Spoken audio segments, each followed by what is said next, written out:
दोस्तों, इजराइल और फिलिस्तीन के बीच में 10 दिनों से ऊपर हो चुके हैं वार स्टार्ट हुए, और फिलिस्तीन ने इजराइल पर अटैक तो कर दिया था वो 5000 मिसाइलों का, लेकिन अब फिलिस्तीन पूरी तरीके से फंस चुका है क्योंकि इजराइल ने गाजा को चारों तरफ से घेर लिया है। अब इधर समुद्री तट से अपनी नेवी से इजराइल अटैक कर रहा है और जमीनी तट से अपनी आर्मी से अटैक कर रहा है। गाजा का इकलौता पावर स्टेशन बंद कर दिया गया। गाजा के अंदर बिजली, पानी, खाना, सब चीजें की सप्लाई बंद कर दी गई। इजरायली डिफेंस मिनिस्टर ने इजरायली सोल्जर्स को गाजा के अंदर घर में घुस घुसकर मारने के ऑर्डर दे रखे हैं। אנחנו מטילים מצור מוחלט על העיר עזה. אין חשמל, אין מזון, אין מים, אין דלק. הכל... पर दोस्तों, हमास अभी भी बाज नहीं आ रहा क्योंकि लगभग 50 से ज्यादा इजरायली अभी भी हमास ने गाजा के अंदर होस्टेजेस बना के रखे हैं और लगभग 700-800 इजरायली गाजा के अंदर मार दिए गए हैं। अच्छा, मैं इस वीडियो के लास्ट में बहुत इंपॉर्टेंट मैसेज देने वाला हूं, तो वीडियो को पूरी देखिएगा, लास्ट तक देखिएगा। कौन कौन सी कंट्री किस किस के साथ है ये सब कुछ डिटेल में बताने वाला हूं, तो वीडियो को लास्ट तक देखिएगा। दोस्तों, मेरा नाम है शक्ति और आप देख रहे हैं अविशन नॉलेज।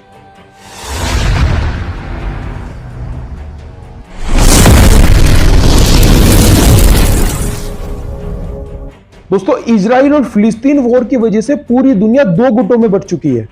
अगर एक हाथ पर देखा जाए तो सभी अरब कंट्रीज इंक्लूड रसिया और चाइना जैसी पावरफुल कंट्री फिलिस्तीन के साथ खड़ी दिख रही हैं, और वहीं हिजबुल्लाह जो कि एक लिबनान ग्रुप है वो पहले से ही फिलिस्तीन के साथ वॉर में कूद चुका है, और ईरान जो कि फिलिस्तीन का सबसे बड़ा सपोर्टर रहा है स्टार्टिंग से, उसने भी चेतावनी दे दी है कि मैं भी जल्द अगर यही हाल रहा तो युद्ध में कूद जाऊंगा।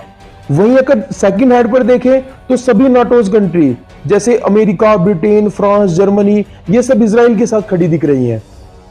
अमेरिका तो पिछले 10 दिन से ही अपने वेपन इजराइल को भेज रहा है, लेकिन अभी अभी अमेरिकन डिफेंस मिनिस्टर ने एक बयान दिया है कि अगर ये सब कुछ जल्दी से सोल्व नहीं किया गया तो अमेरिका अपने आर्मी, अपनी एयरफोर्स, अपनी नेवी युद्ध में कुदा देगा, और अगर ऐसा हुआ तो हमास को मिट्टी में मिलने में ज्यादा दिन नहीं लगेंगे।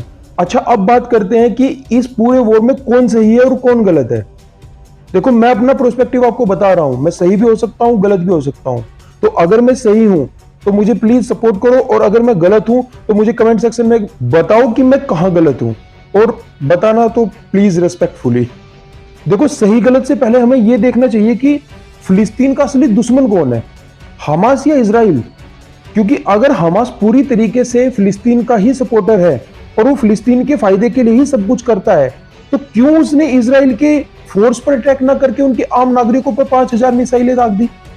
जबकि हमास को अच्छे से पता है कि इजराइल के अंदर बहुत ज्यादा तादाद में फिलिस्तीनी लोग भी रहते हैं।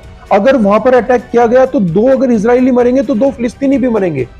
तो मेरे हिसाब से झगड़े की जो सही जड़ है वो हमास के अंदर बैठे हुए लोग हैं, और जो सजा भुगतनी पड़ती है वो गरीब आम आदमियों को, फिलिस्तीनियों को भुगतनी पड़ती है, या फिर इजराइलियों को भुगतनी पड़ती है।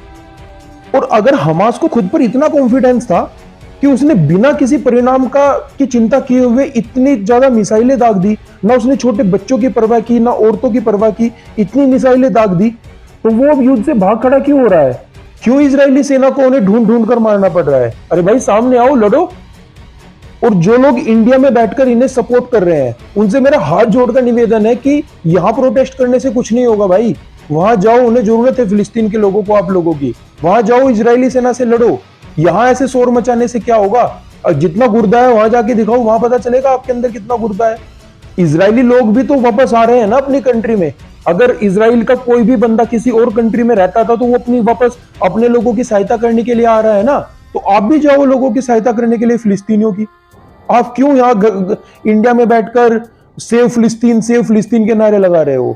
वहां पे जाओ, मदद करो फिलिस्तीन की, इजरायली सेना के साथ लड़ो, तब पता चलेगा। अच्छा, एक फैक्ट मैं हमेशा से सुनता आ रहा हूं कि इजरायली लोग फिलिस्तीन के अंदर घुसपैठिए हैं। उन्होंने फिलिस्तीन के लोगों को वहां से भगाया और उनकी जमीन पर कब्जा किया। तो मैं उन लोगों से पूछना चाहता हूं, बड़े हम्बल तरीके से पूछना चाहता हूं कि अगर यही बात हम हिंदू या कोई भी कास्ट का बंदा अगर कश्मीरी पंडितों के लिए पूछते हैं तो फिर क्यों होश फाख्ता हो जाते हैं? फिर क्यों भाग खड़े होते हो? अरे कश्मीर में कश्मीरी पंडितों की भी तो अपनी जगह थी, उन्हें भी तो वहां से भगाया गया, तो उनके लिए तो कोई प्रोटेस्ट नहीं करता, उनके लिए तो कोई सेव कश्मीरी पंडित के नारे नहीं लगाता। अरे एक दूसरे देश के अंदर, फिलिस्तीन के अंदर मोमडनों को मारा जा रहा है, अपने देश में तो देख लो भाई क्या हुआ था पहले, अपने लोगों को तो बचा लो, तब जाकर किसी दूसरी कंट्री के बारे में सोचना। और मैं उसी कश्मीर की बात कर रहा हूं जिसका नाम ऋषि कश्यप के नाम पर पड़ा था, जिसका नाम ही ऋषि कश्यप के नाम पर पड़ा हो, वहीं से कश्मीरी पंडितों को भगा दिया गया। और चलो ये बात मान लेते हैं कि जेरूसलम फिलिस्तीनियों के लिए, सभी इस्लामिक लोगों के लिए प्रे की जगह है, जेरूसलम उनकी एक धार्मिक जगह है और सभी को अपनी धार्मिक जगह पर प्रे करने की अनुमति मिलनी चाहिए। वहां पर जेरूसलम में इस्लामिक लोगों को उनकी मस्जिद बनाने की अनुमति मिलनी चाहिए। पर यही बात हिंदू पिछले 500 सालों से राम मंदिर के लिए बोल रहे थे, तब क्यों भाई चुप्पी लगा रखी थी? तब ये वाला कॉन्सेप्ट कहां गया था? अरे पूरी दुनिया में हिंदुओं का तो ये इकलौता देश है, यही एक ऐसा देश है जिसमें हिंदू रहते हैं और 100 करोड़ हिंदू रहते हैं। अगर हिंदू जहां पर उनके भगवान का जन्म हुआ था वहां राम मंदिर नहीं बनाएंगे तो फिर बनाएंगे कहां?